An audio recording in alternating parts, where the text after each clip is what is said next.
যারা এত বছর তারেক রহমানকে সন্ত্রাসী হিসাবে ডকুমেন্টারি বানাইছে, ওই সময় টেলিভিশন মাপ চাইছে কারো কাছে?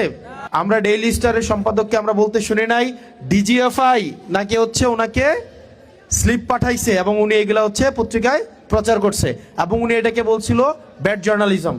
বলছি কিনা? বলছি কিনা? এখন আবার তারাই হচ্ছে এখন কোলে উঠা বসছে। এখন দেখবেন বিএনপির মুখপাত্র হয়ে উঠছে সময় টেলিভিশন। হয়েছে না? হয়েছে কিনা? যারা এত বছর তারেক রহমানকে সন্ত্রাসী হিসাবে ডকুমেন্টারি বানাইছে, ওই সময় টেলিভিশন মাপ চাইছে কারো কাছে? মাপ চাইছে?